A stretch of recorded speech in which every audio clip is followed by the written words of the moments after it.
أعوذ بالله من الشيطان الرجيم بسم الله الرحمن الرحیم.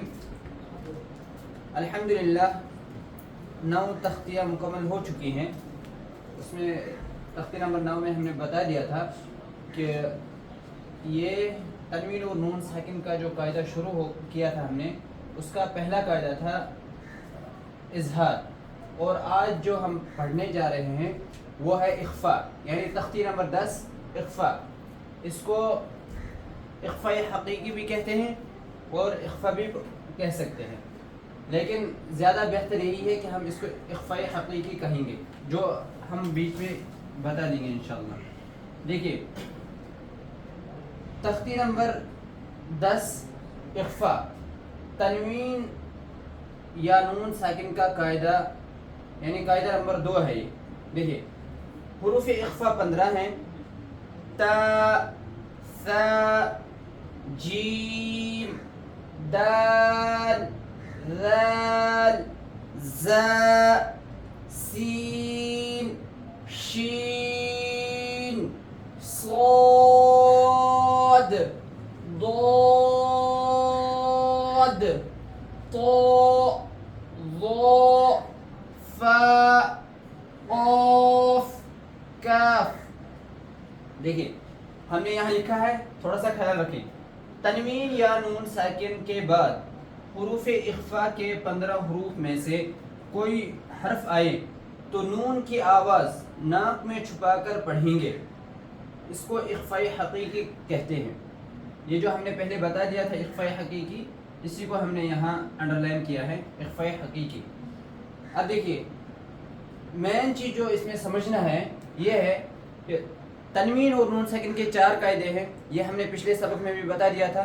تنوین اور نون ساکن کے 4 قاعدے ہیں: اخفا، اظہار، یعنی پہلا اظہار ہے، دوسرا اخفا، تیسرا اقلاب اور چوتھا ادغام ہے. قرآن پاک میں جو کل حروف ہے وہ 29 حروف ہیں، اور ان میں سے تنوین اور نون ساکن کا قاعدہ آ رہا ہے 28 حروف کے ساتھ. اب دیکھیے جو ہم نے پہلے یعنی اظہار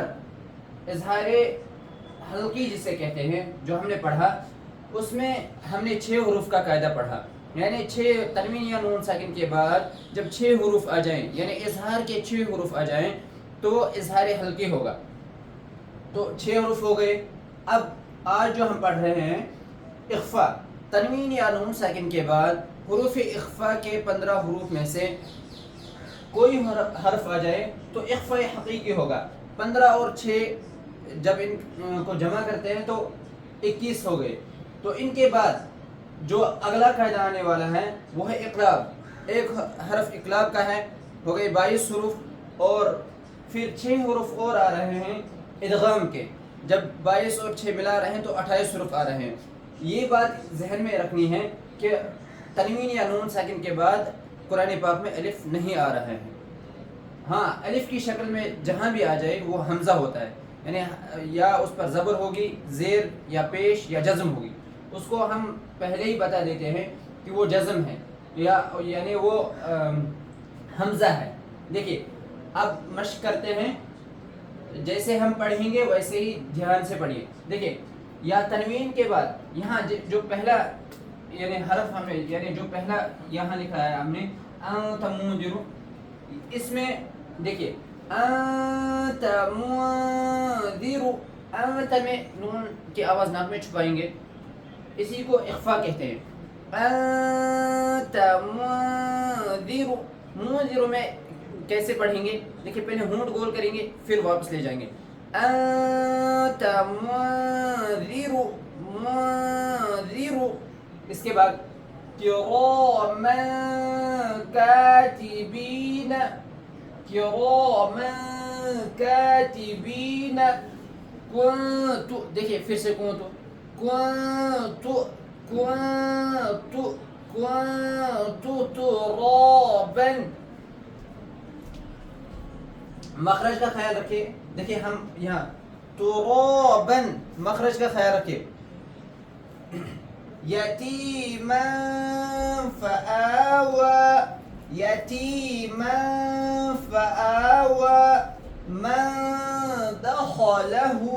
یہاں اگر فآوى میں آپ کو بولا جائے یہاں کون سا قاعدہ ہوگا تو فوراً بتانا ہے کہ کھڑا زبر برابر ہوتا ہے الف مدہ کے، تو یہاں الف مدہ ہوگا، دونوں جگہ الف مدہ ہوگا.